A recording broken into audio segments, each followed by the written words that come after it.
So I don't think this is Richard, but this is definitely an octopus of some sort. It's a female octopus. Oh my God, that is Or no, funny. I don't know if it's a female. I think it's a drag queen octopus. It's a drag queen octopus. But anyway, energy up! Energy up! Ah! Yes, Okay, baby! here we go. Welcome to Seaview Circle, our recap podcast in which we review our favorite television shows and movies from the past, present, and possibly the future. And we do this all with the end goal of determining how highbrow or lowbrow our viewing taste is. And my name is Doug. My name is Brady. How you doing, Doug? How have you been? It's been good. a busy week. Oh God, it's been a busy couple of weeks, to be quite honest. We actually, I don't know if you saw our last episode, we got to interview Claudia Lano. That was so much fun. If you missed this fantastic interview with a lot of good behind the scenes information about Knots Landing, you can check it out right there. You got a little link there, don't you? Hey, I also want to remind you while we're here, you can like us. Yes. You ring the little bell there. Absolutely. It really helps us Absolutely. with our algorithms. Yes, we're trying to get to 1,000 subscribers by the end of the year. We do see it growing with each new episode, so we thank you very much. But if you haven't subscribed yet or hit that little bell, you could do it right now. You can also leave comments or a question in the little chat there, and that will hopefully encourage a conversation between like-minded fans.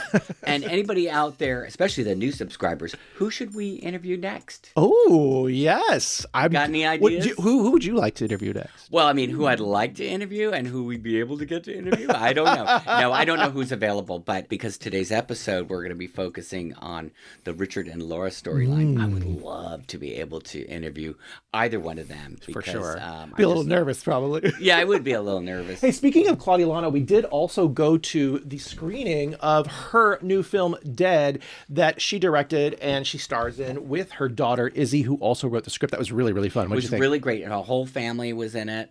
It was her mom and dad were there at the screening as well. It was very sweet to see them all interacting. They were so great in the film. Super funny. Along with her partner, Jonathan Schmock. So we really enjoyed it. Will make you laugh. It will make you cry. Yeah, make you laugh, make you cry. It's a really good flick. Now, I know it's coming back here in LA, Who too. else made us laugh recently, Doug? Oh my God. So for my birthday, we went to go see Charo. She wasn't performing, but she was doing a meet and greet talk about a reissue of her famous Coochie Coochie album from 1976. The highlight of the night is that she actually sang Happy Birthday to Doug, which is pretty amazing. Yeah, and she autographed one of my albums that I've had of hers for quite a long time. So I was very touched and so grateful. Just funny tie-in because we were talking about the Love Boat on the last episode with Claudia Lano because she appeared as well. And we know, of course, that Charo appeared probably, I think, the most of any of the guest stars. Yeah, she had like a recurring role there as April Lopez. Yes. My favorite is when she does Physical. Yeah. Oh, yeah. The Physical is a great one. All right. Now, let's get to the podcast. Currently, if you're just joining us, we've been covering season 2 of Knots Landing, which is the longest running nighttime serial of its era.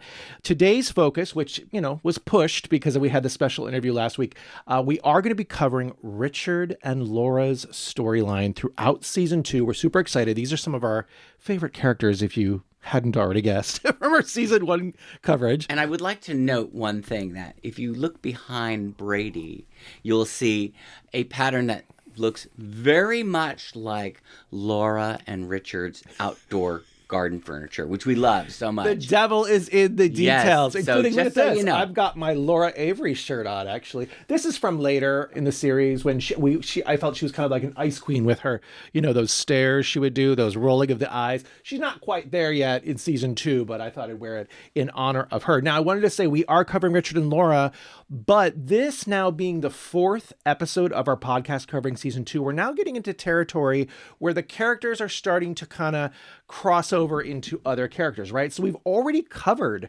Richard's storyline with Abby in the Abby podcast, which again, you can find up here in this link. So we are going to skim over that a little bit. We're not going to spend a lot of time in the champagne-infused hot tub tonight, okay? We're going to we'll mention it and we'll move on. Same thing with kind of the Richard and Sid moments. We'll talk about some of that stuff because it does set up the storyline of Richard and Laura throughout season 2. And we are going to spend a little bit more time focusing on 3 episodes. That is episode 4, Chance of a Lifetime, episode 7, which is called Breach of Faith, and also episode 16, More Than Friends. Now, this being our 4th episode of the season 2 coverage, we do have some scenes that you're going to see pop up where suddenly we're wearing different clothes. That is because these were cut from earlier episodes for time, or maybe just because they fit into other categories further down the line, which brings us to this week's letter from the sack, which we recorded 2 months ago. Take it away. So this came from our Gmail. This is from Scott. And there's a little note here that says, this letter has been shortened a little bit. Dear Doug and Brady, hi to you guys, and thank you for your recent like to my comment. Although I really wasn't expecting to hear back, I had put a question out to you or for anyone reading the comments to hopefully answer. Here goes. This is my long-time puzzle question that I hope you'll be finally able to answer. I know the backstory of how Knots Landing was created before Dallas, and that the network wanted a saga and was given Dallas first. I understand that Scenes from a Marriage was also the initial idea for the show. But how did David Jacobs or Michael Fillerman come up with the name Knots Landing? Having watched this show since I was 9 years old, and I'm still watching and loving it today, I have never, through any interviews with associated people from the cast or David Jacobs, ever read the question asked or answered. We're asking. You're asking. We're asking. This week, my lovely sister Chris presented me as an early birthday gift a wonderful Knots Landing coffee mug and coaster, something that I will treasure for the rest of my life. I will be made complete if you two could give this answer to me in my 55th year before I'm out of years. I do hope to hear back from you, Scott, from Essex, UK. Wow. Wow. Well, first of all, happy birthday, Scott. That's amazing. Happy birthday. Thank you And, I'm a big fan of Essex, living in the UK for 12 years. I know all about the Essex girls. It's a little joke. Now, on to the answer. I have to say, I don't have an official answer for you, although we have been doing some sleuthing. In fact, I don't know if it was a week ago or a couple weeks ago, there was an interview on The Locker Room with Alan Locker, and he interviewed both John Plachette and Constance McCashin together. It was amazing. Oh my gosh. Anyway, I was in the chat room and I did put in some questions for the two of them. I thought maybe John Plachette might know because, he's pretty tight with David Jacobs, as he did some writing on the show as well. And I don't know if you know this, but they're all kind of friends beforehand, right? They worked on some pilots like Constance McCashin and all this stuff. Anyway, so I did ask, and Alan actually did bring it up. He brought it up into the chat, and he did ask both Constance and John if they knew where the original name came from. And they could also not necessarily verify it, right? And David Jacobs is no longer with us, unfortunately. They did say, though, that it did sound like, kind of like an East Coast kind of name, right? It's not something you really see so much in California, a landing. Yeah, you don't get a landing here, right. Too many. But it is, I think it does kind of tie into the fact that they're supposedly on the coast, right? It would be a landing maybe for birds or what have you. And I think someone had said too that maybe the concept was that by using the word knots, which also is a seaside reference as well, but could also be, rope knots, it's like the landing place for entanglements, right? So it's kind of a clever name that could allude to several things. What's funny is that Alan Locker, or maybe it was John Plachette, had mentioned that in the town where Constance lives now, and I could be completely wrong right now, she lives in Knots Landing? No. No, but the town that she lives in, there's apparently a Knots Landing pizzeria. Oh, that's weird. Which they must have put that there because... They must have known. Well, I think originally Julie Harris lived... I think it could be Hartford, Connecticut. I could be totally wrong. Oh, yeah, I think she's in Connecticut. So Hartford, Connecticut, Julie Harris had lived there, and so maybe that's why some entrepreneur had decided to open up a Knots Landing pizzeria in Hartford. And yes, Constance said that, yes, she had been to the pizzeria many times over the years. And they probably... Don't you think they would freaked out when she walks in? You'd be like, well, it's funny because she had mentioned in that interview they probably have a pizza called the Pizza Laura. Yeah. or a Richard Pizza, right? Because he's a chef. But Constance had said that, over the years, even though she doesn't act anymore, she will still be stopped every now and again and be like, hey, aren't you that, aren't you? I'm not doing that. I didn't do that. Aren't you that redhead? You look familiar, So anyway. I think I don't usually get starstruck, but I think I would get starstruck with Constance McCashin. I just wouldn't know what to say. Oh, she's so cool. And she and John are obviously so intelligent, and they are like really true actors. They were talking about seeing performances with Julie Harris or working in some local, community theaters or regional theaters. And in fact, they even mentioned that they had worked with Pedro Pascal. Oh, wow. When he was a young bloke all those many years ago. Anyway, fascinating question. Maybe someone's going to know. Exactly. If I don't have the full answer, but maybe somebody else does. So if anybody knows more, can give more intel of where the name Knots Landing officially came from, where David Jacobs came up with that, you can drop it in the comments below. Now, if you would like to send us a letter from the sack, you may do so on Gmail or on any of our social media platforms. The handle is seeviewcircle. That is SEE View Circle. Getting a late start here today. Yes. Okay. So let's get into our discussion of all things Richard and Laura in season 2. So our first sighting of this pairing, Richard and Laura, is in their bedroom. By the way, I love their wallpaper still. So good. It's so good. And that bed frame too. The bed frame. Yeah. Chocolate. We have Richard doing a headstand, and he I think this is like a callback kind of to him doing yoga back in season 1. I think that was in Land of the Free, but I don't know. It looks like he's bulking up a little bit. I mean, he's scrawny, don't get me wrong. And that hairdo is struggling, baby. That hairdo he's got to cover up that bald spot. Something needs to, proportions. You know what I mean? Speaking of hairstyles, I think you're like doing a little bit of an Oscar von Ryan from the Gilded Age right now. I actually I need a haircut as well. I do too. Okay, so I think Richard asks Laura, what did you do today? And she says, I worked. She worked. Yes. She worked. This is a new plot point. We remember at the end of season 1 that they were struggling financially, and to get Richard out of this hole, he had to agree to allow his wife, Laura, to kind of handle the finances and get a job because they had to pay back the father where they loaned, what, $20,000? $25,000, I don't know, something like that. So she got a new job as a real estate agent. Well, she's actually right. she's starting off getting her license. So right. She's like she's an assistant. Richard reminds her, you're not in real estate, you're a secretary. Which was like, dude. The first of many put downs. Yeah, many put downs, at least in the beginning of season 2. The phone rings, and it's Sid, because we all know what's going on with Sid in the first episode of this season. He is calling from the police department, and he needs Richard's help to get him out of jail. Doesn't even say to Laura what had happened, what the circumstances were, and Laura's like, Sid? Yeah. Because we know he's such a goody-goody. Right. He would never do anything like that. But it's very clear that his motives might not be necessarily completely with Sid. Like, it seems like he's trying to prove himself. He's trying to put a notch on his belt here. Because he's not a criminal attorney, and he's trying to do what he can to kind of make himself less invisible at his job. Now, later in the episode, after Sister Abby has arrived, there is a party to kind of introduce her and also kind of just tell all the neighbors what's going on with Sid. And it is in this setting that Laura is able to tell the rest of the neighbors how excited she is about her new job. And once again, Richard says, oh, please, Laura, you're not in the real estate biz. You're in the postage stamp and saliva business. He definitely, though, has some good lines, even if they are cutting. He always has some good lines. Yeah, he's got the good lines.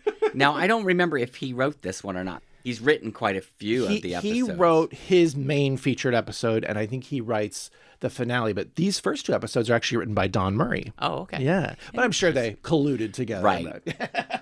So I love the other line in this is when he says to Abby about Brian, who has that trumpet. He's like, oh, he's so musical. Yeah, very sarky. Yeah. So when they're leaving the party, Richard actually says to him, because, he can sense that Karen is very nervous about having Richard as Sid's lawyer. It's right on her face. And he even gives her an out at that point, or both of them an out, and says, listen, if you're not comfortable with this, then you should hire somebody else, which is exactly what they should have done. Because later in the episode, he goes to the plaintiff's house. Yeah, and he essentially tries to bribe them. Right, he's bribing them to drop the false charges in exchange for, like, I don't know, like a surfboard or something. I don't. Yeah, it's really... something really weird. But it's just like, really, is he really a lawyer? Yeah, it's super, super slimy, but obviously he is not a criminal defense attorney, so he's just in over his head like usual. The mom comes in and she's like, oh, hells no, we cannot be bought. So now he's in this position where he's really mucked up the case without Sid even knowing that he's done this, and certainly not with Sid's consent. So then we have a scene with Richard at his law firm. Right. And the head lawyer, his name is Simpson. He's played by Richard Venture, and we will see him in a few episodes this season. His boss comes to him and essentially asks him if he could use some help on the criminal side. This is already getting a lot of attention in the media, and so he's kind of worried that Richard is a representative of their firm, and if he messes this up, it's not going to look good. It's not going to look good. And Richard, being so prideful like he is, his typical Leo, he's a Leo. Yes, right? That's right. That's right. That was revealed in some other episode. Yeah. He's like, no, I can handle this. He's way too confident. Yeah, way too cocky. Yeah. And, he leaves. Yeah, and the guy Simpson's like, oh, shit. And essentially, everybody's concerned. Like, I think Karen is concerned. Right. Laura is concerned. Well, especially since, because when he says to Simpson, oh, yeah, don't even worry about it. This is not even going to go to trial, so you're not going to have to worry about this. Like, literally the very next scene, they're at the hearing, and the judge does find enough cause that this should go to trial. And so Karen is, like, totally heated, and Sid is just, like, freaked out. Yeah. And Richard's like, oh, don't worry. I got this, right? But now at the beginning of the next episode, the continuing of the storyline, we have Richard trying to get Sid to take a plea bargain for this. Saint Sid's like, no, absolutely not. That's going to harm my reputation and the reputation of my family, which we're already seeing in all these other sideline storylines that are going on in this episode. The whole premise of that episode is really like the whole neighborhood knows what's going down. Yes. And Sid's name is just like mud. Still, Laura is sort of trying to be supportive of her husband. So when she can also see that fear in Karen's face that this is not going to go well, she's like, oh, don't worry about it. Everything's going to be all right. He's going to handle it. Yeah. Yeah. Good luck with that one.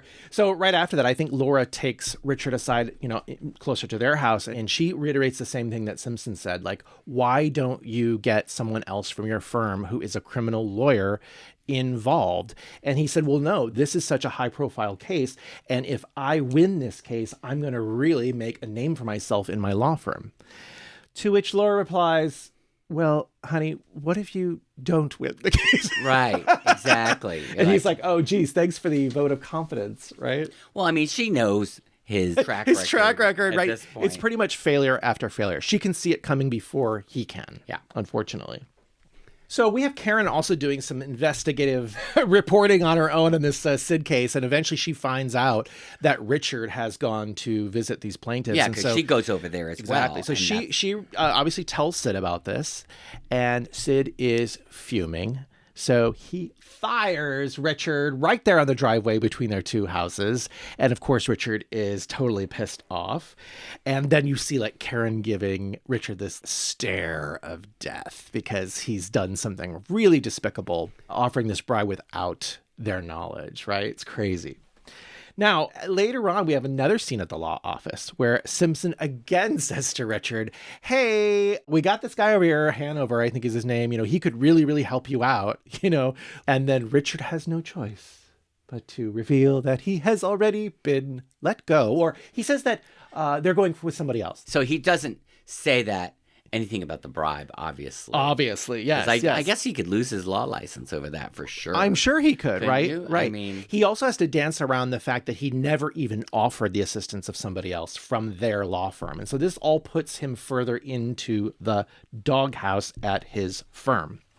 Now, because of this, later on at home, we have this kind of comical scene in the kitchen at the Averys. Now, did you notice that the decor is completely changed? Yeah, it's changed again.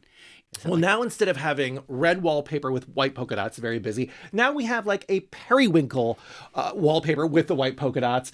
I don't know. Well, I guess with Laura's new job, yeah, I guess she must be starting to make some money, so she had money to do some renovation. I like it. I like the blue. I think it looks good. Here we have John Plachette again putting in this character trait of himself of being the chef. He's making this meal here and he's dousing it with cognac, like Is it one the shot after another. flambe? Flambe, yes, Flambe. yes. So he's totally drunk, and Laura's like, "What is going on?" He says, let's toast to your success, right? As the new real estate agent." Obviously, he's jealous. He's jealous that it seems that Laura, doesn't have these same problems that he does. She doesn't have these roadblocks that he constantly finds himself in, unfortunately. He says he's also celebrating his early retirement and Sid's as well. And Laura's like, what are you talking he's about? Implying that Sid is going to lose the case. Right, without him. Without him, now that he's not there, which I'm like, how do you know that one? God. I don't think so. So he takes a spoon and he gets so upset that It's a wooden spoon. Yeah, it's a wooden spoon. This is a sword. The spoon is mightier than the sword.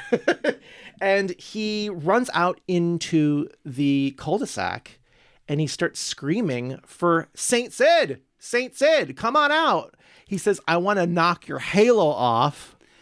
This is a crazy scene, right? It just shows how embarrassing this dude is. And I guess they come out, right? And he's so sort of violent that like Laura and even Gary and Val come out and they both try to like subdue him, but he like throws them off. And he's just showing here how pissed off he is that Sid's fired him after he was the one, the friend, the next door neighbor that he called in his time of need. He can't see that his own shortcomings are what has put him in this position. Typical Richard. He says to Sid and Karen that he is going to lose the case no matter what because of the circumstances. They always are going to believe the person who is crying, And Karen's worried about this. And he does this big, like, dramatic, he shouts, guilty, guilty, guilty to everybody in the, in the neighborhood. Everybody can hear it in the cul-de-sac. There's like barking dogs. I mean, and we know. We've been to that cul-de-sac. It's not very big. No, it is not. So you could imagine everybody would be like getting their binoculars out. Yes. Getting out on the balcony. For sure. Anybody who lives there already knows that this household is tumultuous. Hey, we talked about it in our coverage of The Lie in season 1. We talked about how the feng shui of the cul-de-sac may be affecting the Avery's household. Now, in the last scene, spoiler alert, the case has been thrown out. And so we have Karen and Sid returning home to the cul-de-sac to deliver this news. And when Sid tries to kind of apologize to Richard, Richard again is too prideful. He just can't even look at him. He's not even engaged at all. And then we have Laura there who has rented the house that she couldn't sell because of the Farragates are there. She's rented it to Abby. Boy, was that a good decision or what? Maybe not. Okay, so this is the first of our 3 featured episodes. This is called Chance of a Lifetime. This was written by John Plachette and directed by Nicholas Segaro. You must recognize that name. He's directed some other episodes of this show already, of course. I think he's the most prolific director throughout all 14 seasons. Anyway, this is a great vehicle for John Plachette to show his character and his writing. It's a really good episode. Let's get into it. The first scene, we have Abby sort of coaxing Richard into driving her children to school because she has a job interview. Of course, he has a very big meeting at his law firm, but he's seduced. He's coaxed. And Laura, she's busy. She has to go to an appointment. Hello. She's really taking the reins now. Yeah. She's the breadwinner. Love to see it. To see it. Now, on the way, what do you think happens? Flat tire. The scene is great. And he doesn't call AAA either. He's doing the tire himself. Meanwhile, the kids are literally running around almost in traffic. He's like, stay out of the street. I swear they have to have had stunt drivers for that because it looks kind of dangerous, in my opinion. Anyway, so we switch over to Laura, right? She is showing this house to Miss Vandenbroek, played by Millie Slavin. We also see Scooter for the first time. This is a character we're going to see quite a bit of. In fact, the actor who is portraying Scooter, Alan Miller, he portrays Scooter in 7 episodes in total, I believe, in seasons 2 and 3. Now, Scooter, the name Scooter. What is that all about? I mean, we have Scooter here. We managed to find Scooter. This is like a comic book from the 60s, right. I think. Was this a popular name? I'm curious. I don't know. I think it's a nickname. Isn't there also a Muppet? scooter, There might right? be. I'm pretty sure. Anybody know any scooters? I'm curious if anybody's ever met a scooter. Wasn't there like some weirdo politician? Yes, I don't think you remember. are correct. I think he was corrupt, I think. Oh, okay. I don't know. But Laura is showing this house, and what I think was really interesting about it was that it's a like English Tudor style. The client is a bit dismissive because she's like, oh, it's like a fake Tudor. Now, what we do find out, because Laura imparts this information. Laura saves the day. She said, well, technically, anything built after 1603 or whatever is a fake Tudor. Right. Because that is the distinction. So instead of the lady feeling like, oh, this is a bad purchase, right, she actually gets kind of excited. And, yeah. Well, I think Laura was prepared with additional information about the architect that I guess Scooter didn't have, that he had, brought over some of these materials from England and that he was really into this style. So suddenly this kind of uppity lass, this client, is now excited and she ends up buying the house, which is really fantastic. So it's essentially, even though Laura is not an agent yet, this is really like her first sale. So Scooter is over the moon and just commending her and like, you made this sale happen. And I think it's $850,000. So they're very It's a pretty big house for $850,000. Well, you got to remember, back then, $850 would have got you quite a lot. Whereas, $850 now here in this town won't get you a box. But, won't just get you the door. Just the door. Yeah. So later on in the real estate office, I think Scooter gives her a big old smooch here because he brings her the news that Ms. Vanderbroek is going to buy the house. And she wants to celebrate with the two of them later on that night. So she says to Laura, well, you're going to have your husband go pick up your kid from school because we have to go celebrate with Ms. Vanderbroek. Now, can we talk about Laura's look for a second here this season? She is looking fantastic. She's got a hair's great getting a little bit longer. Any hipster, okay, in Silver Lake or, in Brooklyn would love to mop her look. It's like kind of vacillates between Alison Goldfrapp and Liz from Zeno and Oaklander. I think that kind she of looks blunt. So good. And I like her outfits a lot when I keep seeing these different outfits that she's wearing. A kind of puffy sleeve and high button and a little bow, like lace bow. All right, so now we switch over to Richard's place of work. This is the law firm of Pincus, Simpson, and Lyle. It's a very strange office. It's like we've gone back to the 1920s. Everything there is this dark wood and like stained glass and old-timey light fixtures. Yeah, it's very uneven. The lady who is the assistant, she even looks old-time. Oh my gosh. So that she has a Gibson girl. Interestingly enough, Mrs. Vanderbroek is played by Millie Slavin, but this character, who is like the Girl Friday for this law firm, her character name is Millie. Right, and that's Lane Binkley. I think she was a scene stealer. Really fun. Definitely felt like She's a got John a New York Frechette. accent. Yeah. Very New York. Yeah. She's great. So she kind of like pushes Richard into the office because he's late for the meeting because he had the flat tire. And when he walks in, there's Simpson again and the other partners, and they give him this stare like, oh, dude, come on, this is important. Their client is Mr. Cargill. This is played by Brian Dennehy, who is a veteran actor of stage and screen. He passed away a few years ago, by the way. He's a baller. Yeah, he's a baller. I think he's another oil guy, but he's from Arkansas or something. But they're trying to set up some oil rigging thing. I don't know. But I guess they're having a problem with the Coastal Commission. Yeah. It's so funny you should say that because, as my day gig, I am a real estate agent. And are you dealing with the Coastal Commission right now? Well, you know what? I got something right now with the Coastal Commission. We're going to have to call Abby. We're going to have to call Abby to grease some wheels. It's always a consideration because it is. I mean, I haven't dealt with them directly. I did not know that was still in play. Oh, totally. This is the first time we're seeing it on Knots Landing, but we are definitely going to see it a few more times throughout this series, this battle that these people have with the Coastal Commission.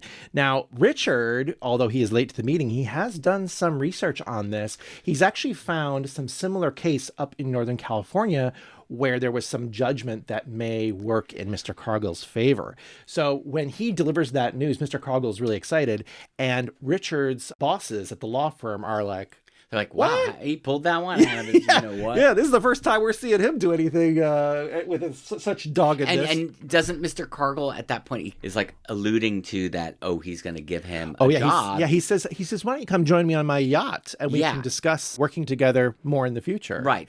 Now, back over at the real estate office, we have Mrs. Vanderbroek, and she is signing the paperwork. She's signing so many pages of that paperwork. wrist hurts. Too bad she didn't have DocuSign, Doug. Yeah. Here's the thing. Those contracts would never have been as long as they are Probably now. not, yeah. But still, it's a lot of signatures. So Mrs. Vanderbrook absolutely insists that they need to go out and celebrate. So Laura is going to go do that, which will make her late a little bit later on, giving Richard an opportunity to have dinner with somebody else. We'll get to it. Now, before that, Richard does go over to the yacht, and this is like this really weird, like cliche 80s scene. Richard is wearing this great three-piece. Oh, he looks so dapper. By the way. Yeah. But now this other guy on the yacht, he's got this like seersucker suit, and he's bald. He's got this big old stogie. And there's an 80s lady with them. She looks straight out of like Dynasty or something. She's the closest we're going to get to Shannon Tweed. Yeah. On Knots Landing. Now, they are smoking these pre-Castro Havanas, and, you know, Richard is suddenly feeling like such a baller in the midst of Mr. Cargill, because he does say to him, listen, hey, we could really use you at our firm in Chicago. What do you think? What do you think? So already Richard thinks that this is a done deal.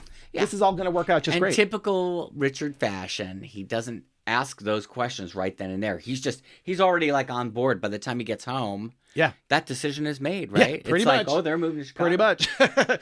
So now we jump to later in the evening. Laura is still out having the drinks, and we have this great little moment here with with Jason. This is Jason number 2, by the way. He's getting a lot of play in this particular season or this episode. His name is Danny Gellis. He's Jason number 2 because in the pilot, he was played by a different actor, and then there will still be, I think, 2 more Jasons throughout the course of Knots Do they all have bowl haircuts? Is that the thing? Like, you just well, at least this one. I mean, I know at that time everybody had a bowl. Right. I mean, so did I.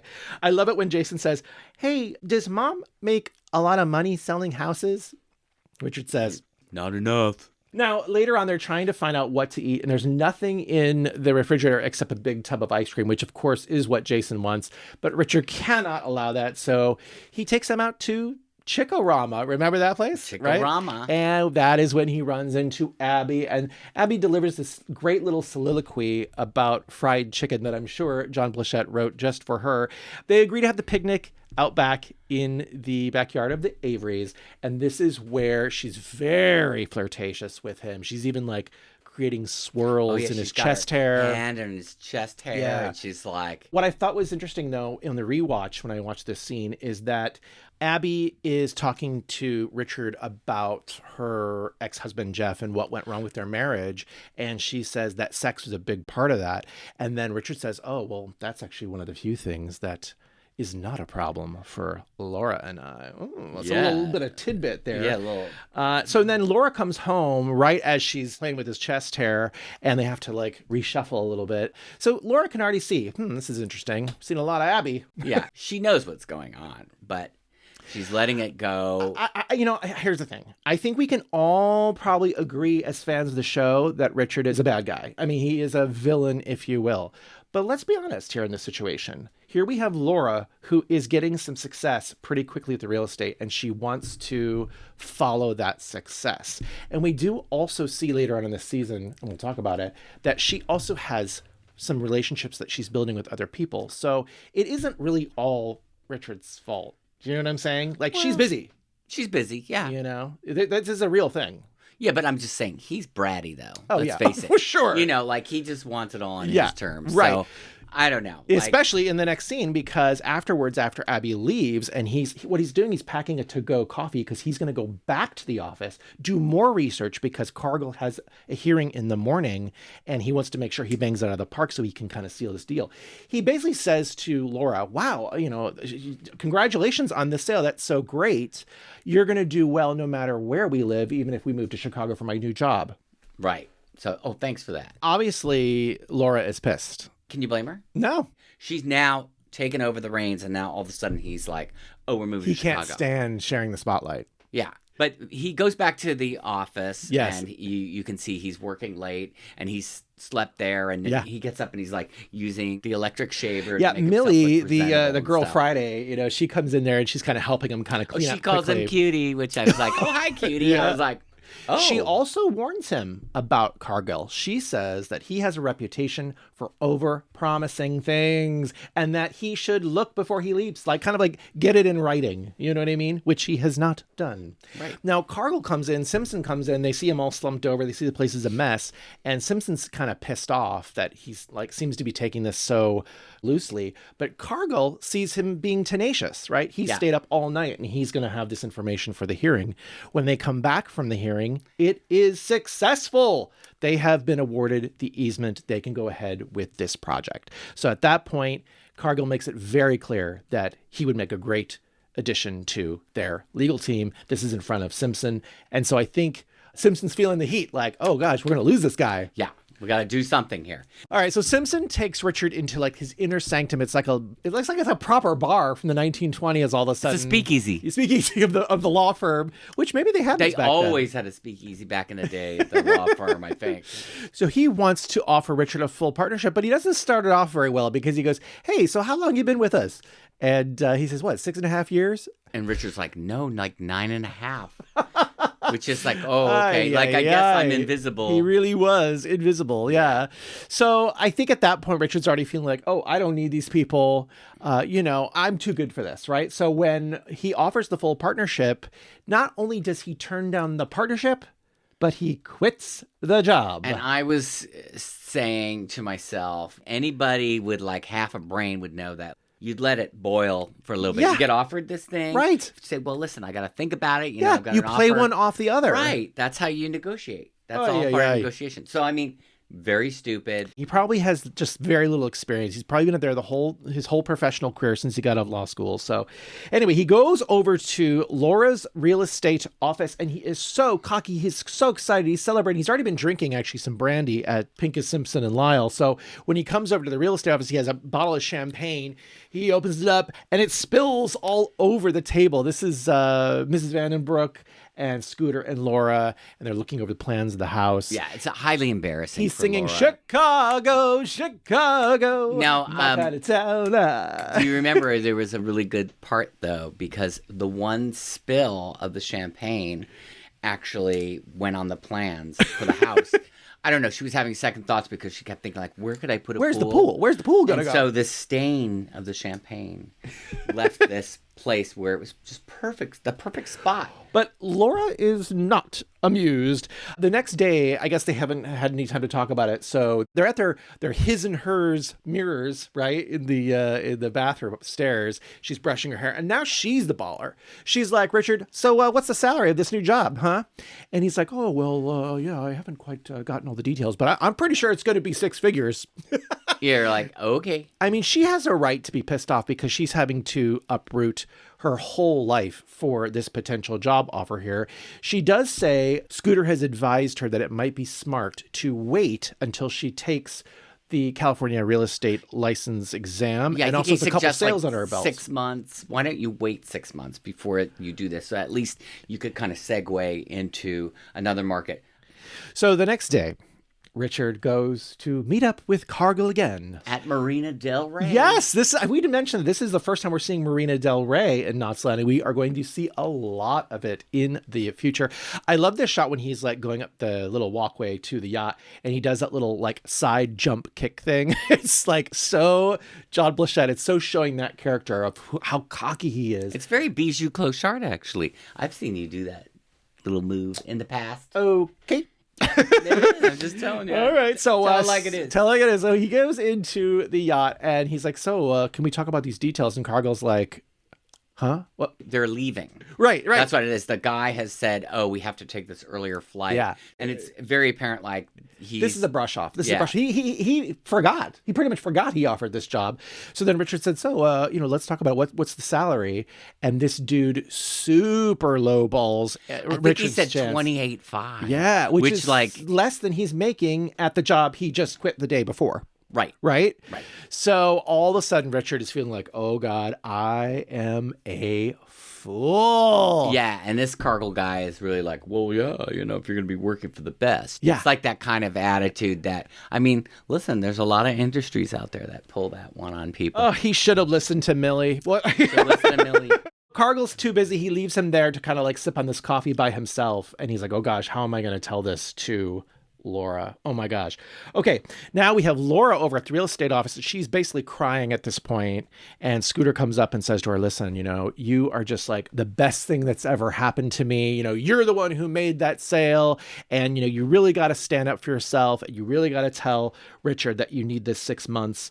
I guess later on, the tensions are high at dinner out back of the Averys, where we see this lovely color combination. In fact, even little Jason can tell that things are very tense. Yeah, he says something like, oh, nobody's speaking to one another or something. Why is everybody quiet? And then he starts purposely burping in song to kind of lighten the mood or cut the tension. And both of Richard and Laura are like, So Richard takes him over to play ping pong, and Laura is just like left there to stew in this information that, I don't think she's told Jason yet, right? I think she reveals later on that she's going to have to tell him.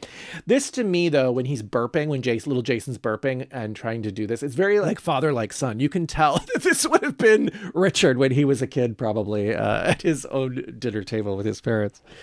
All right. So the final scene of the episode, this is great. We have Richard doing sit-ups now. In the background, we hear a game show called Easy Money. I'm sure that was a little throw in there from John Blachette as well. I'm wondering at this point, though, if John Blachette is doing all this exercise to sort of shape up his body for Abby. I think he You know what I mean? I think he's getting ready. Yeah. Because he's trying to be Gary Jr. So then Laura shares with Richard Scooter's advice that they stay for 6 months and that she has gets a little bit more experience, gets her license. And then this gives Richard an opportunity to suddenly play hero because he lies he says, to Laura. Oh, I thought about it. I'm going to wait for something better to come along. He's like, this isn't fair to the marriage. This isn't fair to you and your newfound success. I turned down the offer from Cargill. So Laura's excited, right? She's super excited because she's not going to have to uproot her life. And so she plants this big old kiss on him to wish him a good night. And all things seem well. But he starts crying. And then he starts crying like a little baby. Like a little baby. I know. It's kind of sad. I thought it was really good that they incorporated that into that scene, at the end. I mean, that's obviously John Plachette's writing, right? So he wrote that into the scene. So we do see Richard as vulnerable finally, instead of being so cocky. The emotions are probably a little bit of guilt, but I think more so they're probably him just feeling like a fool. He jumped into something before he had it in writing. Oh, here we go again. He must be thinking to himself. That's setting up really their storyline kind of moving forward for the rest of the season. We're going to go into the next episode, which is Kristen. We already covered that in the Kenny and Ginger episode.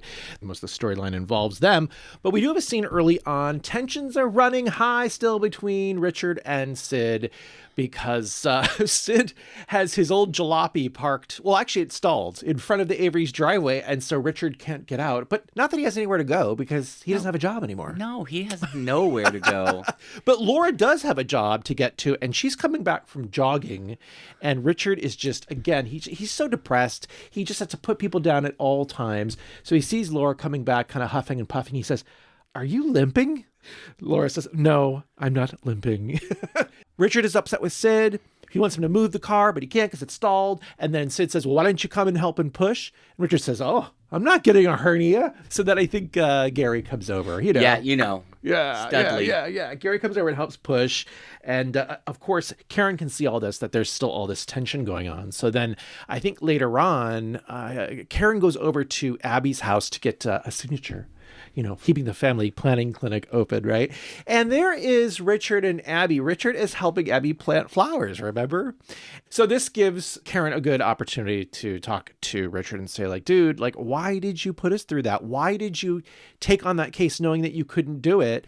Richard is feeling all bitter because Sid dropped him in the middle of the case and that made him look bad. He sees that as the reason why he lost his job. No, No, Richard, you did that. And then Karen tries to reiterate like how big of a stress this whole situation was on the family as well, and how much it has risked even, I think, his job, right? Because the not letting motor sales are like way down, which is why all that other stuff starts happening.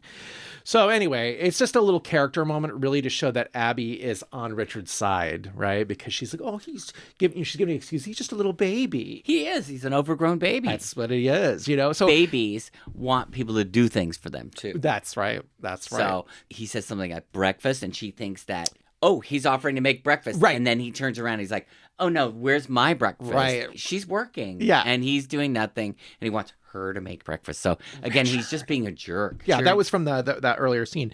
Later on, though, they're in bed, and, you know, Laura can see that he's just, like, moping around. He's super depressed. And so she says, wouldn't it be better if you got a job, you started working? Like, have you found any other leads? Because he said he was looking. And Richard says, oh, yeah, you know, I haven't found really anything that is fit. But then he has no choice but to come clean about what happened in the last episode, that he actually turned down an offer from Simpson for a full partnership for the Cargill deal that never quite happened. And Laura's like, that doesn't make any sense, right? Like, why would you do that? And he says, oh, you know, again, gives you the same excuse. I was invisible all the time. They never saw me until the Cargill dude I think she blew doesn't into she town. ask him, like, maybe you should go back to them and see if it's still on the table. Right. And he's so full of pride that he's like, oh, no, I could never do that. Yeah. So it just really shows you his character. He says, all I have left is my pride. And I'm thinking, yeah, what about the wife and the kid in the house? Like, isn't that worth fighting for? But I guess not. Apparently not. All right. Well, you know, the other thing he has actually in his back pocket is Abby. All right. This is what is starting to happen here. We go into the next episode, which is step 1. We've already talked about this quite a bit. This is the episode where Richard is hosting this little dinner where he's making the cassoulet. And it's because Laura is once again late. And she comes home and Abby's just super flirty. She says, yes, that was the best cassoulet I've ever tasted. It's probably the first cassoulet she's ever tasted. I think you're because probably remember, right. she starts off, she's not so sophisticated at the beginning.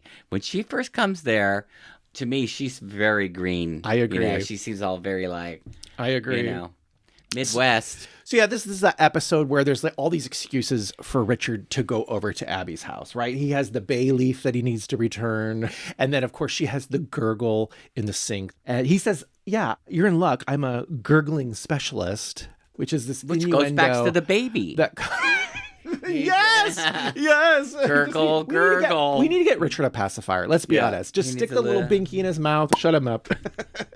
All right. So later on, Richard returns to check on his sink repair. And that is when I think Olivia's over there and Abby has Val kind of keeping her busy. And she's wearing, I think, the bikini. And Richard comes over and he's like, oh my gosh. And so he's all like making sure that Abby's okay, getting everything that she needs to get done now that she's moving into the house. He's just like a little puppy dog. You know? So later on, after he's cleaning the pool, Abby tells the kids that Val's going to take them to the beach. And this leaves the two of them alone, Abby and Richard, to finally have that famous hot tub scene with the champagne. I have to tell you, we did not update the Scutzy Scorecard in the Abby episode because we're focused on the Abby character. But now we can officially update the Scutzy Scorecard because Richard sleeps with Abby. We're not sleeps. Sloshes, maybe. Sloshes? Well, we assume. No, we know. We know. Because later on at the ERA benefit, when Abby shows up, she sits right down next to Richard and Laura. And Laura's kind of talking about all the things that she'd done that day. And then she says to Richard, oh, I'm sorry, I've been so busy talking about myself. What did you do today? Like, I did some rewiring. And there's like this little look on it's like Abby's face like, so they rewired, which means we got to add Richard again, another little line to the Scutzy Scorecard, which means that now Richard is in the lead. These are the other Scutzy markings from season 1. Laura, of course, slept with Chip Todson. That was really kind of in a way for Richard. But then we have Richard, who slept with Susan Philby, right? That is Sid's ex-wife. Kenny, of course, sleeping with Sylvie. And Gary with Peggy Lee Hooker. Well, we know, though, where this is going to go. Yes, we do. For those who watched the whole series. We're going to need this in the next episode. Going to need it. The Seaview Circle Scutzy Scorecard is not meant as a metric to slut-shame anyone who enjoys casual sex or sleeps around with multiple partners. It is not intended for single persons or anyone who's chosen to be a part of an open or polyamorous relationship. Instead, the Scutzy Scorecard has been devised to track those individuals trusted to be in monogamous relationships who sleep around with others behind their partner's back. Side effects of appearing in the Scutzy Scorecard may include, but not be limited to, irreconcilable differences, male pattern baldness, emotional outbursts or psychotic breaks, divorce, the laundering of satin sheets, a substantial midlife crisis automobile purchase, and falling off the wagon or onto a spindle. Okay, now we are in the second of our 3 featured episodes for this podcast.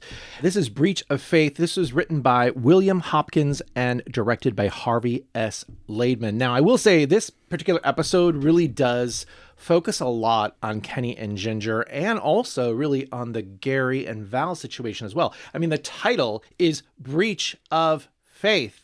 Okay, so there are some people doing some naughty things in this episode, and certainly Richard is one of those people. This is why we're going to focus on it here. The first scene we have is, I guess Karen is now parked in front of the Avery driveway, and Richard is trying to come home. He's had a job interview. This funny little exchange there because he says that he just had an interview where the interviewer was a 19-year-old who was seated in a hot tub and he had to talk over the bubbles of the hot tub. It's kind of interesting. Well, I mean, I would say to you, things haven't changed too much. Maybe the hot tub has changed. Right. I mean, you're certainly going to get interviewed by a 19-year-old nowadays, especially if you're doing a tech job. Right. Now, Karen is there because she's unloading groceries and she says, oh gosh, I hope you're going to, at least muster a little smirk for your wife's big party tonight. And he's like, huh? What? Well, they're doing a big party because Laura did get her real estate. Yes. So they're having a celebration. Right. So this is where we love a big party at the Avery backyard because we love all that lawn furniture. Love seeing that. Love seeing the colors. And so the neighbors gather to congratulate Laura on this big accomplishment. How long does it take to do that license to study? Well, nowadays it takes a lot longer. Okay. Probably when she took it, it probably didn't take that long. This is episode 7 of the season, so we're thinking it's got to be at least 6 weeks-ish. Everybody knows like 5 or 10 realtors. Totally true. So you know what? Totally it's true. funny that they would have a party for her to get her license because, I mean, it's... Well, it's a writing device to get everybody together. And again, all these different storylines are kind of weaving in and out of this particular barbecue. Here we have his wife being the kind of the star of the show here, but Richard is spending all of his time with Abby. In fact, he's referred to as an octopus. His hands go everywhere. And everybody is seeing this. So Karen takes Richard aside into the kitchen and says, oh my gosh, dude, you are making a complete ass of yourself. To which he replies, my forte. And then at least he realizes. Yeah. Well, give him that. Here's the thing. Like, he knows that he is probably his own worst enemy, right? But he can't stop himself. But he can't stop himself. That is exactly correct, right? So now he's like, could you just lay off me for a little bit? He says, when I start making a pass at you, which, trust me, is something I will never do, then you could bother me about this. But for now, it's none of your business, pretty much. I thought that was kind of a low blow. Yeah, totally. Because we're going to see a little later. That's not the first time someone's done that to Karen. Kenny did it, too, in the pilot episode. Come on, Karen's sexy. She's going to have her moment. She'll have her later. Moment. So now Richard is so distracted by Abby that he ends up burning the stakes again, just like he did in that episode in season 1. And he's also quite drunk. Let's just say he's been celebrating with all the champagne. This is a pattern we're seeing with this gentleman throughout much of the season. He's always got a glass in his hand. Some kind of cocktail, brandy, champagne, wine. I mean, eventually he'll be working in the restaurant business. So we know that it goes hand in hand. Well, I think in this case, though, he is just using it as a crutch for his depression while he is out of a job. And Laura is clearly succeeding at a very quick rate here. And he just doesn't want to share that spotlight. When Val kind of brings everybody together to toast her, he makes this big joke that her quick rise to success in real estate, if it were played on screen, Joan Crawford would have the role. And this would have been right after Mommy Dearest. So it's not like Joan Crawford would have been a weird reference. Right. It would have been very much people know exactly what kind of a ball buster reference she is. And I think even Abby sees it as a low blow. She kind of stands up for Laura in that moment.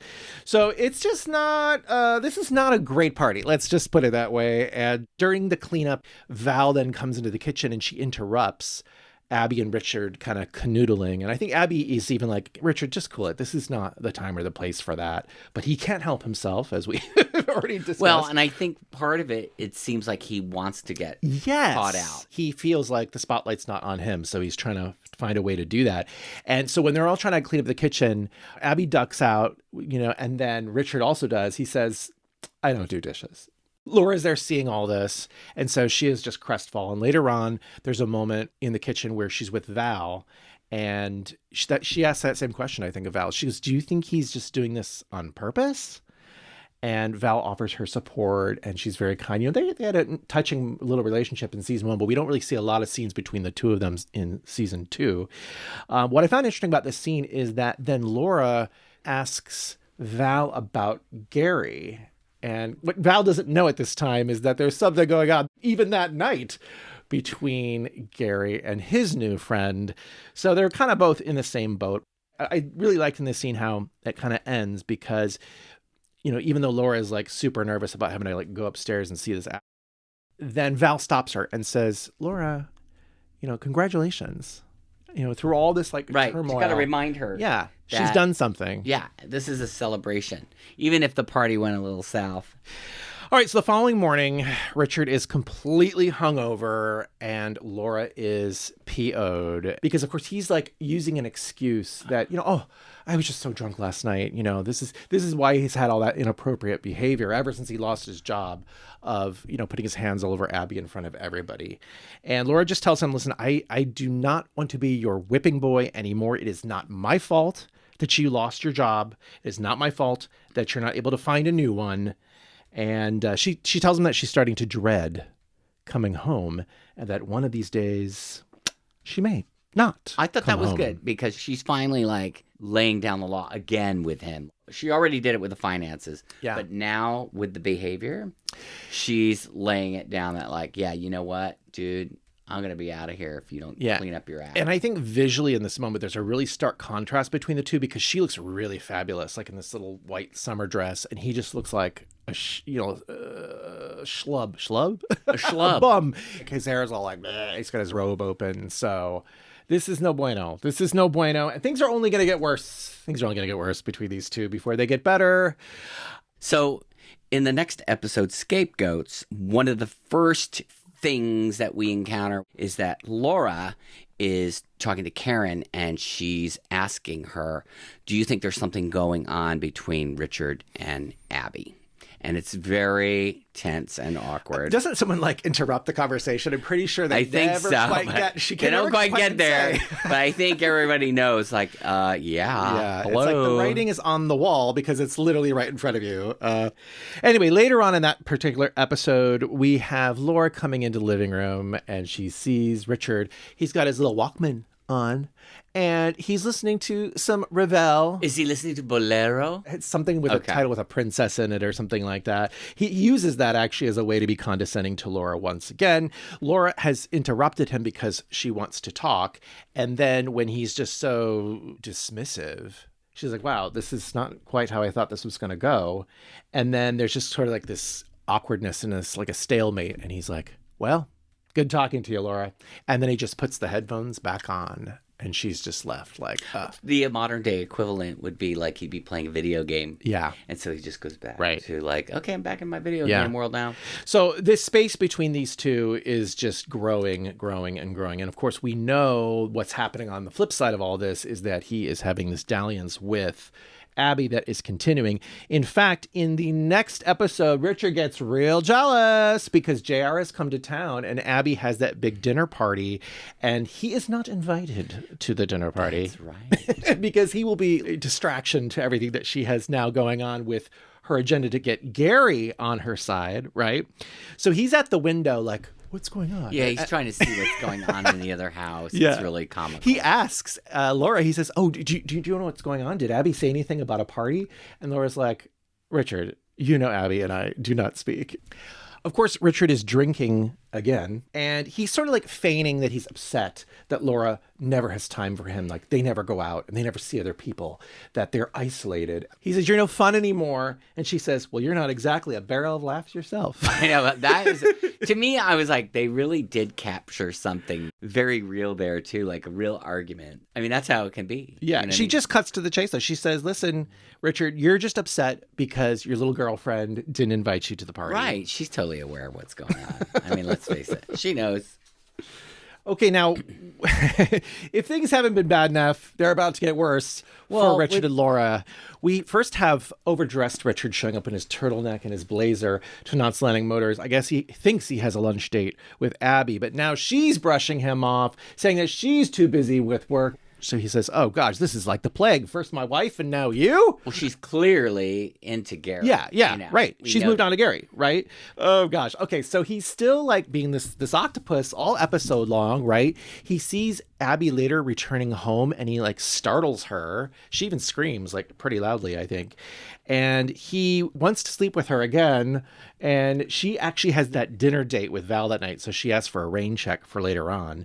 And Richard says, oh, well, I'll watch out for your lights. Yeah, it's weird. Very stalkery. Creepy, very stalkery. I mean, it's not a good idea to be sleeping with your neighbor, I don't think. Your next door neighbor. Next door neighbor is not a good idea. A little too close for comfort. It's not good. Yeah, especially since later on when he's looking for the lights, Laura spots him again. And this is when she like says, oh, okay, well, wait a minute. Maybe I should if he's so interested in sleeping with her, maybe I should try to turn on the charm a little bit. So she says, oh, listen, Jason is out for the night. They finally have some alone time away from the kid. No more burping. So she wants to get a little frisky. And she says, hey, why don't we go upstairs? Richard says, isn't that supposed to be my line? Typical. Right. So Laura kind of says, like, it's coded that she's like, it's been a long time since we've been alone, you know? So he half-heartedly suggests that they give it a shot. She could light some candles or put on a negligee. He says it might work. Then again, it might not. He's like a total jerk here. Well, they didn't have Viagra back then. So Yeah, really exactly. like- He has to rebuff her because he has to save himself for Abby later on. Right, he but- can't be doing two in one night. But if he had can't keep it up. Viagra, he probably could do whatever he wanted. So Laura says, I tried. And so Laura leaves him and he's just sitting there on the couch and he looks a little guilty, a little sad, a little miserable there. This is kind of what we're seeing from Richard for most of this season here. Now, later on, he does see that Abby is home. The lights are on. So he grabs some wine. He leaves. And when he closes the door, Laura's still awake upstairs. She's reading a book. She can hear that he's left. So she goes to the window. She sees him. And he even looks back up at He her. looks up at her. So it's like it's all in the open at this point. My gosh, this is terrible. She goes to bed a little dejected. But as we find out later on, she actually doesn't care anymore. Yeah. Following morning, we have Laura coming out and she sees Sid and Sid sees her and it's like, wow, you look fantastic. Glad I'm not buying any real estate today. I wouldn't be able to say no to you. She says, well, you'd be surprised. It happens to me sometimes. Well, at least she got her beauty rest. Yes, she got her beauty rest because then Abby comes over and she's still like putting on her shoes. You know, she clearly She's a little bit draggled. has been up late last night and Laura knows exactly why. She kind of gives her this stare. Now, at the end of the day, Laura returns home. This is where she's wearing that really cool red and black outfit. Again, one of those like little blouses with the little tie. She looks great. But once again, Richard is just a total schlub. And he's like, oh, you're late again. Don't worry. Jason and I ordered a pizza. There's a slice for you in the fridge. Your martini's in there as well. Yeah, your martini. Come on. He's like, I'm going out. And then Laura says, wait a minute. Do you even want to be married to me? And Richard says, I am married to you. This is like the worst. Yeah, well, that's not a marriage, obviously. Right. Laura is just wondering like if it's her job is what is making him so upset. And she really suggests that he looks for work because he cannot make a career out of being angry at her. And then he tells her that he's having a late night interview with Abby for some night work at Knott's Landing Motors. Yeah, well, good luck. This is where she says, you know what? I don't really care. You can tell in that moment that Richard is a little upset by that. He's hurt by she that. had to get to that point. Yeah. She says that they are in a lot of trouble and perhaps they should go see a therapist. And this is when he says probably the worst thing of the entire season. He says, oh, I already have a therapist. She's right next door and I don't have to pay her a thing. It's outrageous. Little does he know that he's already on the yes, he's out on the street now. She doesn't care about him on the street, right? Because in the very next episode, this is the one where Jeff comes to town, and he sees that these two are having this little relationship here in front of his kids, and the kids are being neglected a little bit. So this is when Jeff slaps Abby with that custody case, right? The first scene, they're at the pool again, and this is where he's like all slimy again, trying to put the lotion on Abby's back, and it's funny because they're having orange juice and he's pouring it and he says to Abby, oh, what? No vodka today? She says, no, not today. Anyway, I do love the fact that in the early 80s, that would be completely acceptable. Right. Let's just have vodka in the afternoon. Well, again, I think we said when we were talking about the Abby episode too, is that she was now having some freedom. So she was exploring some of this. And he has this freedom because he doesn't have a day job. So this is what this little behavior, it's like them like being little kids, again. Yeah, or the welcoming committee to not. The welcoming committee, yes. Now, this is all juxtaposed with another success for Laura. She has a new client, this guy named David. And apparently she has been showing him houses for like 3 months. Do we have his name on the card? We do have his name Where is he? on the card. David. Oh, Sam Weissman. Are you ready for this? Tell me. I'm going to blow my mind. Okay. Who's Sam Weissman? I don't know, but he looked familiar. Well, he's an actor, former actor, and he's currently a director. Oh. And he is also Constance McCashin's husband. Oh, wow. Okay. Sam Weissman and Constance McCashin got married in 1978. Oh, so they were already married before Knots Landing. Oh, is this, did Constance they meet McCashin when they first show? Wanted Sam Weissman in the role of Richard. Oh my God, that's funny. That's great. And they chose John Plachette instead, which I think was smart, because if this was going to be the relationship that Laura and Richard have throughout these seasons they are on together, you would not want to have your own husband playing that probably role. Not. Probably not good. Oh my gosh. But in this particular episode, Sam plays David, this client of Laura's that, clearly has a little bit of a shine for Laura. In fact, there's some flirtation. You might think that he's delayed his search for the house a little bit to hang out with her some more. Well, right? I have heard about this thing where, like, not me. Oh, certainly not. But that somebody who liked a real estate agent just made excuses to go look at houses with them, even though they weren't really looking for a house anymore. Ooh. Can you imagine? I mean, in a way. That's a lot of work. So the real estate agent is like, I have just wasted a whole year looking at houses because you like me. I don't know. That would be. But anyway, I don't know if that was the case. At least in this case, it results in another sale for Laura, which is great. So she's feeling really good. This guy's kind of attracted to her, and she's getting the attention. And then she has this new sale. When she comes home, there is poor helpless little baby Richard trying to make a sandwich. He can't find anything. He doesn't know where anything is in their fridge. So she has to tell him from the kitchen table where everything is. Oh, that's there. That's there. That's there. But of course, he feels that Laura's interference is condescending. And this is where Laura kind of says, listen, man, I don't know how to get through to you. I don't know how to help you. And this is kind of feels very similar to the pattern that they had in season 1 during that whole situation where he had to come up with that money and he, was kept shutting her down even though she's trying to help. Again, this is kind of chauvinistic, Richard, again. Like, just let your wife help you. Like, what's the big deal here? Come on. It's a partnership. Let's go. I guess Laura does have to meet up with David and Scooter to celebrate this new sale. Richard is upset because she is sort of she's not being a peacock or anything about this. It's a fact. Hey, it's a work thing. She has another sale, Yeah. This is him just, again, berating her, trying to belittle her accomplishments. She's just like, listen, I don't really care about the Abby thing. It just makes you look foolish.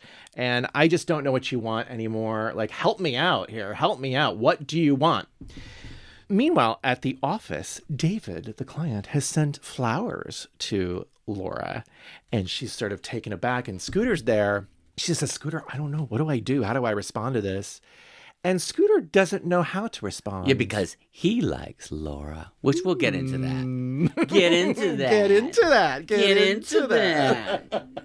Okay, now this is the episode where Abby finally breaks things off with Richard, really because of the advice of her lawyer in this custody battle. He's like, you got to clean up your mess, and Richard is certainly part of that mess. And so she lets him down pretty easily, I would say. She says, listen, we've had some good times. Can we just hold on to that? But of course, Richard doesn't like losing. He never likes losing. He is definitely bitter in this moment. I think he says something like, I need you. Yeah. And she said, I don't need you. I don't need you. Right. I enjoy you, but I don't need you. Which is a great Abby line. Yes. Much in the way that she always has those great lines. Yeah, pretty much that's how she's going to treat everybody going forward as well.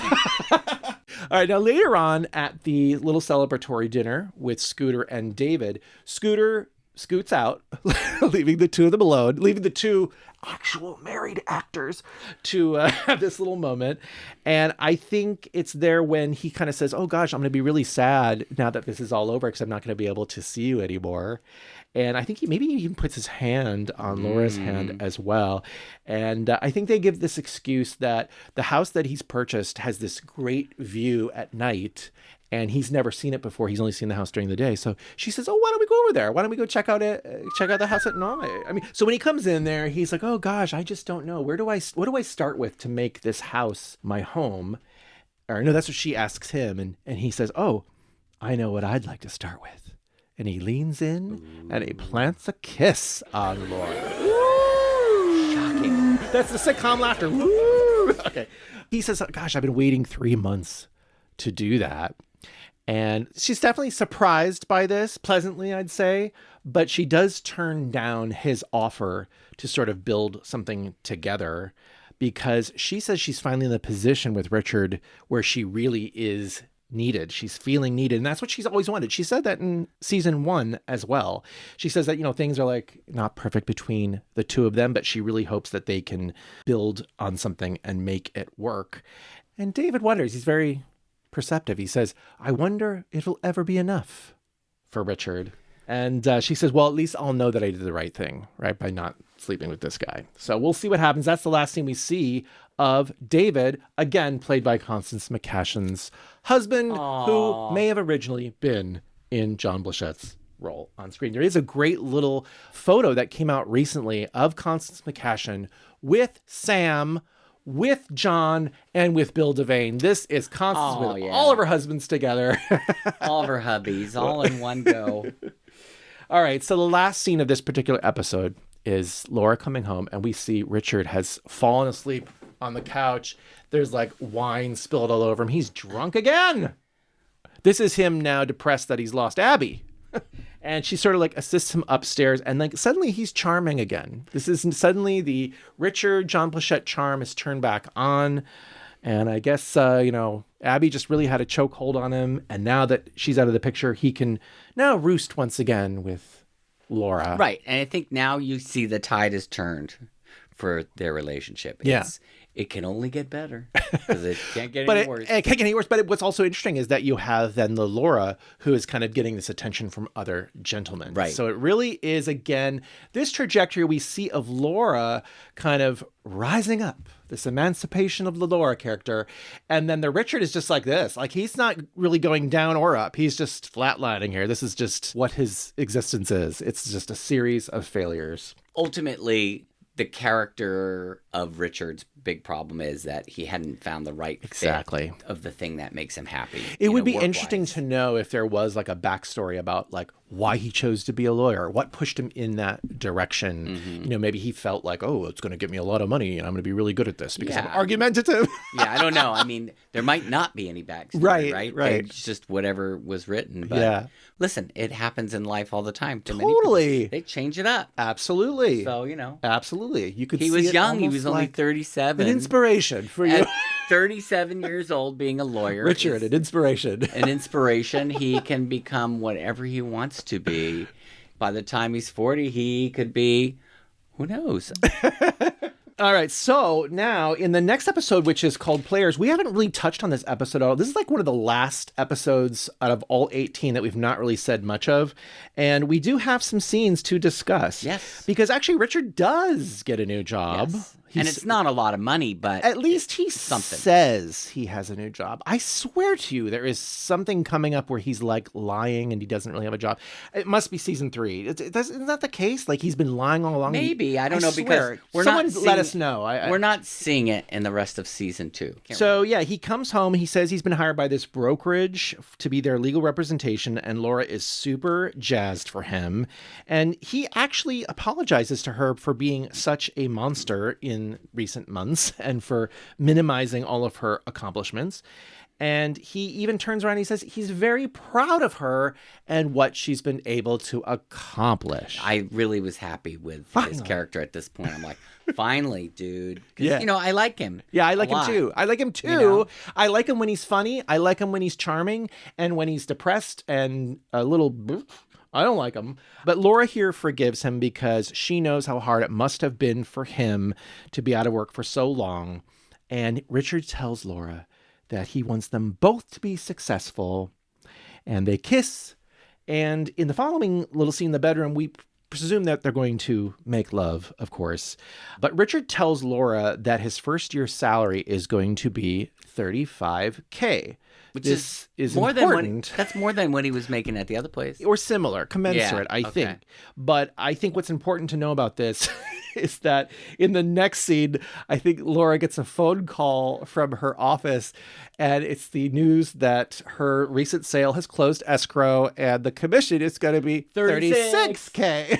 Yeah. So she's going to make more in one day than Richard will make in his entire first year. And that's the perks of real estate, I hate to tell you. If you start to just average it out, it's not necessarily big stakes, but if you tell somebody, hey, I got paid $36,000. Hey, listen, but to someone like Richard who has such issues with pride, you know this will be an issue for him, right? And he does say in that moment to her, he's like, oh, you know, $35K is nothing to sneeze at. She says, listen, I ain't sneezing. She says, I think it's just terrific. Now, to celebrate, Laura later creates this fancy little dinner, and she even has, I guess, monogrammed a brand new leather briefcase for Richard for his new job, which is great. And it is actually then when Richard asks Laura about the sale and the commission. And she tells him, you know, actually he figures it out because he says, what did it sell for? And then he does the math. Right, he does the math right there. So he knows in that moment. And I think she leaves the room to like go get the food. Oh, the sauce is almost burnt or something like that. And so he's staring at the briefcase. It feels like a little bit like a ticking time bomb because I don't know. Does he really have a job? I can't remember. But listen, we don't have to talk about that right now anyway. Doesn't matter in season 2. Yeah. Okay, now in the next episode, we're really only going to bring this up because it is a weird kind of foreshadowing because this is the loudest word. This is the episode where Val is having her surgery. She has the cancer. And there's a scene about halfway through where Laura comes home and she says, oh my gosh, I just heard that Val is having this procedure. She has cancer. And Richard says, oh yeah, I know. I heard from, I don't know, Ginger or something. And he's kind of belittling it, like what she's going through, because he's like, listen, no, she's going to be fine. It's going to be fine. She's going to have the procedure. It's going to be all good. And then she's like, yeah, but you don't know, you know. And he says, listen, I'm just glad it wasn't you. And we all know what happens to Laura. But maybe we don't. Maybe we haven't watched the rest of the show. We don't know what happens. Well, I'm just saying. Okay. It is definitely some foreshadowing. But I will say that this is also showing this repairing of the relationship. You see that for the rest of the season that Richard is definitely reinvested in his wife and in his marriage. Now, moving on to the next episode is Moments of Truth. We've talked about this quite a bit. This is that great scene where Laura confronts Abby in the kitchen.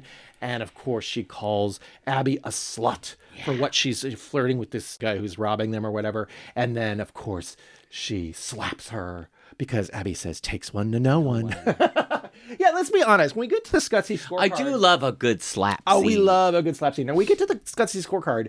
What makes the Richard and Laura relationship complex is that Laura, although we know that she slept with Chip Todson for that whole oil thing with JR in season 1, We also know from the lie in episode 4 that she's going to the bar in the middle of the day and picking up guys. Right, so she could have had more than one. She probably has some more notches on the Scutzy scorecard, but we just don't know it's a modern relationship. This is why perhaps Laura is also a little bit more flexible with Richard sleeping with Abby, because it's just such a joke. You know, they're ridiculous. She was over it a long time ago, I think. The other great scene, though, in Moments of Truth is one that shows Richard's vulnerability, because, again, we have that moment where he's alone in their bedroom and, you know, they're looking across the way at what's going on at Val's house, and he takes out Laura's nightgown and he places it on his own pillow. He's really worried for her. And of course, when all is said and done and everything's fine in the morning, he gives her a big hug, like all the other couples do as well. So I think he even says to Sid at some point, he's like, gosh, I don't know what I would do if something ever happened to Laura. Oh, okay. All right, now we are moving on to the third and final of our featured episodes. This is More Than Friends. I really like this episode. This is written by Carol Roper. The director No relation to Mrs. Roper. No, yeah. And the director is Alexander Singer. We start off with a great little scene here of Karen visiting Laura at her real estate office. She, Karen doesn't have a day job, so she's helping Laura buy groceries again for another dinner party. Laura is going to be hosting her boss, Scooter, and his wife to dinner. Mrs. Scooter. Mrs. Scooter. Now, before we get to that, though, we have Karen overhearing some of Laura's colleagues. Yeah, the office gossip is on point on this one. They're talking about... It's some sour grapes, because they're wondering, why does Laura get all the leads? Hey, listen, I'm going to tell you right now. I know what it's like. I remember sitting in the office and you're always wondering, why is this person getting the leads? They're teaming up on these listings, and it was very like, and that is exactly what people think. These colleagues are thinking, and Karen overhears this, and she's like, what? Like, there's no way. But then when Scooter and Laura come out of their like little closed meeting, and she kind of reads the body language, she thinks, oh gosh, maybe there is something going on. And I love Karen's look, by the way, in this particular scene. She looks again like Violet Newstead. I'm telling you. She has a really cool blazer on. She has like this little button too. I was trying to figure out what was on there. So when Laura comes up, you can tell that she's super nervous about having Scooter over and his wife. It leads Karen to wonder, is there more to this story that I don't know about? All right, now we are going to have to mention here that Scooter in this particular episode is a completely different gentleman. It's a completely different actor. Scooter. So here's the thing. This gentleman's name is John Considine. He only plays Scooter in this particular episode. And I wondered, like, why is this? Because the other guy, Alan Miller, reprises the role afterwards in season 3. Now, Alan Miller was actually quite busy during this time. So I wonder if maybe he just wasn't available. He was on like 3 or 4 other series at the same time. So I don't know. That could be the reason why maybe he just wasn't available. Or I was also thinking, you see the Mrs. Scooter, Mrs. Warren, she is portrayed by Rosemary Prinz, who you probably don't know, but she is a veteran actress of the soap opera As the World Turns. Oh, okay. She is Bob Hughes' sister, Penny. Okay. And so when Bob married Lisa was quite the Spitfire. I remember this is Lisa. way back in the day. This is like in the 60s, 70s. Anyway. To me, I would say that Mrs. Warren is a little older. In fact, they even say that they're like expecting their first grandchild. Yeah. So I'm wondering if maybe they felt they needed to age Scooter just for like this particular plot. Because this new Scooter seems a little older than the regular Scooter. You know what I mean?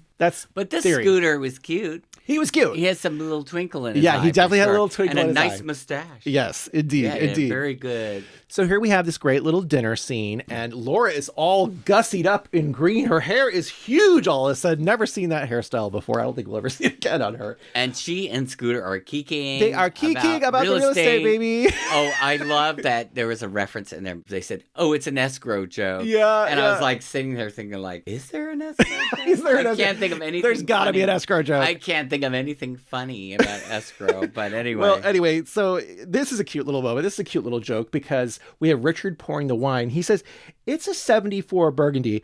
It's a little young. At this point, that wine's 7 years old. That's pretty good. Yeah, I would say. It's better than what we drink here at this house. So they're toasting to Laura, who is, as was revealed, the top seller for 4 consecutive months. That's pretty darn good, wouldn't you say? I think so. And Scooter's wife is clocking these looks between Scooter and Laura back and forth. He's obviously very much impressed by Laura, and she's all smiles back at him. And Karen is also watching this as well, and like, what is going on here? Because I think Scooter even says, oh yeah, Laura is just the best at everything. Yeah, and the wife is like, oh. So she follows Richard into the kitchen. He's carving meat. He seems very comfortable there in the kitchen. And she really pours it on thick here, I think. My God. She says, oh, I knew this was going to happen. Scooter is such a blatant flirt. He loves women. He's a vital man. Sexy since the day I met him. Right. It's inevitable. Right. Well, now he needs more. Right, because I guess they're going to be grandparents soon. So she's surmising that this is why suddenly he needs to have an affair with a younger woman. And that is Laura. Don't you see it, Richard? And I think she seems okay with it. She does? Well, I think she feels like there's nothing I can do about it, but maybe you can do something about it. It's what I'm getting at. She's trying to get Richard to be upset so that he can interrupt what's going on here. So, he's too busy carving the meat. He doesn't care. Exactly. Or drinking wine. Exactly. I mean, this is just the way their relationship is, okay?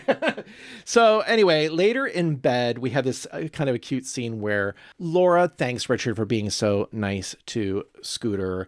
And he says, oh, please, it ain't no thing. I'm so proud of you. And she says, gosh, I waited a really long time to hear that. Thank you. And then I guess he's kind of maybe like wanted to get a little frisky, but she's already fallen asleep. Crashes. And so now I'm beginning to wonder, maybe she's saving herself now for Scooter. Or at least that's what he's thinking. That's what he's maybe thinking. I mean, listen, she's got to be tired. She's been working all day. Yes. And she made the dinner. Kicking and, escrow jokes. Escrow jokes. Okay, so later in the episode, Richard shows up at the real estate office, and he's there to pick Laura up for dinner. And he comes in just in time, soap opera style, to see Scooter planting an innocent work kiss on Laura. I would say to you this, though. I don't know if it's appropriate for the broker to kiss the agent. I would agree. In my mind, I'm thinking, what exactly is a work kiss? I never heard of a work kiss. Yeah. You wouldn't plant a kiss on somebody. Right. I mean, clearly there is an attraction, and I think that is the whole point of this episode, as we will soon learn. It's called More Than Friends because the concept here is that age-old question, can men and women be friends without sex getting in the way? We'll explore this as we go through this episode. And I think in that moment, Richard is not really surprised to see this happen. He kind of excuses it, but obviously his mind is kind of spinning at this point because of what Mrs. Warren had just said. And the other people that are considering this as well are Sid and Karen in the kitchen. This is one of their more jovial scenes of the whole season, I would say, because it has nothing to do with their kids. And Karen is kind of pleased that there may be something going on between Laura and Scooter. She says, what's sauce for the goose is sauce for the gander. Oh, getting me Sheila. Oh, Sheila. Oh, Sheila. Now, of course, Saint Sid is like, wait a minute, this is a total double standard because, of course, she was all up in arms when Richard was having the affair with Abby. And Karen says, yeah, but I think the quote is, Abby hunted Richard like a seagull after a fish. Meaning that, like, Richard was helpless in the matter. He was an innocent in all of it. Right. With the spider. Yes. It's interesting that they're all talking about this because it does sort of build this theme even more of the episode. In fact, there's also a scene between Abby and Gary where this comes up. And of course, the B storyline is Val and Earl Trent. We'll talk about that in the Gary and Val episode, right? We sure will. So this all kind of comes to a head a little bit later on because Richard asks Laura out to dinner. But of course, once again, she already has a previously scheduled dinner with Scooter. And Richard is pissed off because Scooter always comes first, it seems. He suggests that it's because he's the one that can advance her career. Well, might have a point there. He might have a point there, but Laura is very upset because she thinks, oh, you think that I couldn't do well if it wasn't for Scooter? Laura underlines that she and Scooter are not Richard and Abby. Right. And that she can be friends with a man without it being romantic. And so it's this kind of heated moment. He says, oh, well, all you had to do was say no. Oh, yeah. So Richard needs some advice from another man. This is like my favorite scene of that episode. Yeah. Okay. It's really funny. So Richard meets up with Sid to ask Sid's advice. Yeah, they're batching it. They're batching together. And so well, Sid says, I'm batching it too because Karen's at a meeting, and Richard says, oh, is it saving baby seals? Right? Is it something else? Is it nuclear weapon? Yeah, nuclear waste. Nuclear waste. I remember. So Richard asks Sid his thoughts. Can men and women be just friends? And I think he kind of asks Sid about what his feelings are about Karen having so many male friends. And Sid says, oh, yeah, well, he's kind of like, aw, shucks. He's really dancing around trying to get this out. Like, oh, yeah, early on, it did really bother me a lot. But then after a while, I realized I was okay with it. And it's not really something that I could ever do. I could never really have a relationship with a woman. And he's just like tangling his words. And he's like, you know what I mean? And Richard's like, no. But I mean, the way that he speaks, what's so funny about it is it really does sound like Karen is having all these relations with all these different guys. The way that, like, my guess is it was comical. That, like, comical. Let's talk about Sam Lesser, the lawyer. Okay, let's just say Sam Lesser, the lawyer. I think Sam and Karen in happier times when, Sid isn't facing assault charges. they're probably going to the theater together to watch the latest off-Broadway production of Evita or Hello, Dolly. Hello, Dolly, right? These are the kind of men that I think Karen's really hating. Showbiz. Showbiz, right? Showbiz, baby. Oh, gosh. But anyway, what do you think about this? This is serious. This is a serious concept. We hear about this all the time in these old TV films and movies, this concept that men and women cannot be friends without sex getting involved. What do you think? What do you think about this? I will say this. And let's modernize it. Okay, can we say, the only thing I can say two gay men be friends without sex? Oh, no. Yes. Yes, they can. I think what happens is it's definitely more tricky for straight couples because it's trust, right? I would say to you, because a lot of times I say this, and maybe I'm speaking out of turn here or whatever, but don't you think that men understand men and women understand women, and not all the time do men understand women and vice versa? Right. That's why there's maybe an issue. And we can get into a long subject about the role of the gay man being friends with heterosexual women, right? Because the husbands are not threatened. Right. So, like, that's why that relationship always works. Yeah. But I would say probably in the straight world, definitely it's got to be a little bit trickier. But here's the Maybe thing. not so much now. Can we just add a little addendum to this concept here? Yeah. Because I remember working in jobs where I would see male and females, and they were not going to have this problem because they're not attracted to one another. Right. So it really only comes down to men and women who are attracted to one another. Then it's a problem. If you're not attracted to the other person, it ain't going to be a problem. Yeah, but I would say then we know what always the problem would be is that the husband or the wife, if one of them is insecure, then there's going to be an issue because they're going to always be like, why? I don't know. To me, there's vibe, there's pheromones, all these things factor into this stuff. So I don't think it's fair to say just a generalization that, no male and female can be friends without sex getting in the way. But I think this might end up being a whole nother podcast. Yeah, exactly. About this. But it does factor into this particular episode. Obviously, that is the theme. And we do have this coming into the next scene between Laura and Scooter, finally, because they're talking about these rumors that they are hearing at the office. Because they're both getting the stares. They're both hearing this talk, and they're having to deal with it. And clearly, they have an attraction to one another. Well, that's what's revealed here, That's what's revealed. But they are sensible enough to know that if they were to act upon this, that would probably ruin the working relationship, and whatever friendship that they had. So like it's probably, they say that they're both married. Not a good and idea. Laura says to Scooter, "Listen, you have a good marriage. Maybe my marriage is not as great, but if we hook up and do this, we're going to destroy that, and then in turn to repair those relationships, we'll end up destroying our friendship."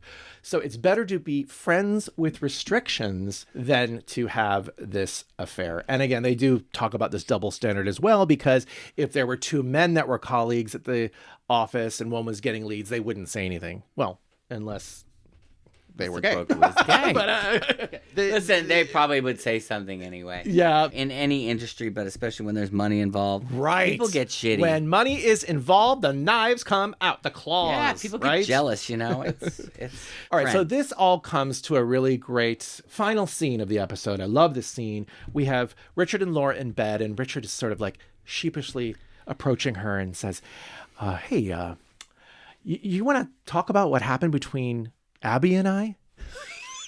And Laura just says, nope.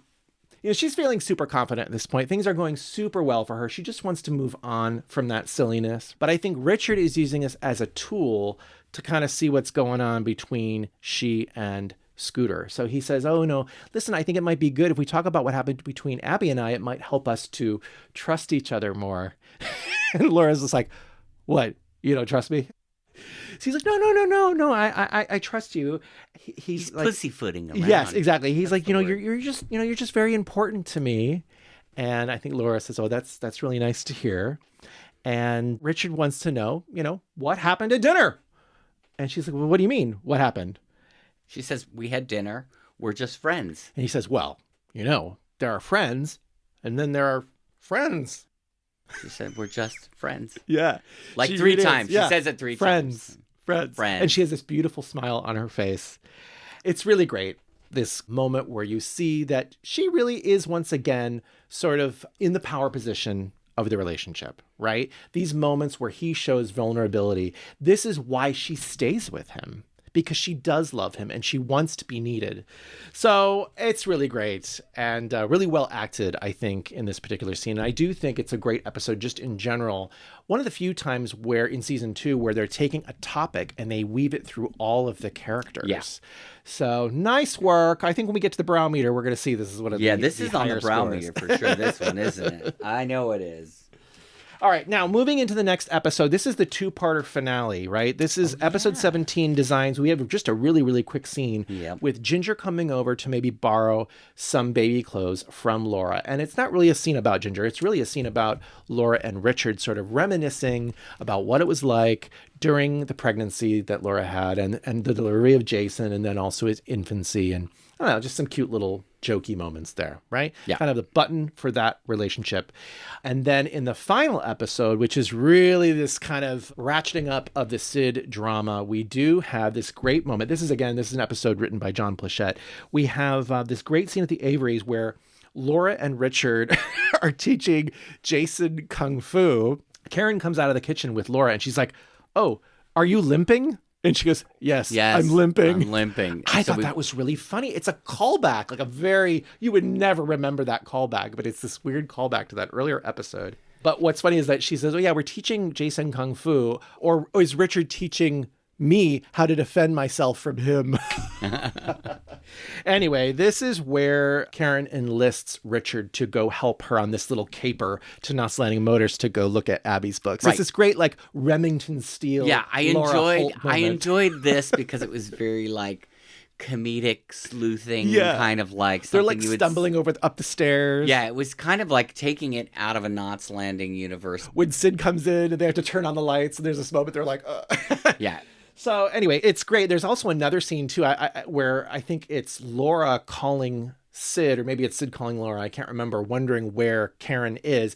And I guess both Richard and Karen have given different stories to their spouses about where they're going, because Sid tells Laura that Karen told him that they were both going to an art opening of erotic Indian art. And then Laura replies, says, oh no, I think they're going over to Knots Landing Motors to look at Abby's books. At the books. And she thinks it's a joke. Because it was so ludicrous that he would think this, that she thinks it's a joke, but Sid's like, oh boy. What?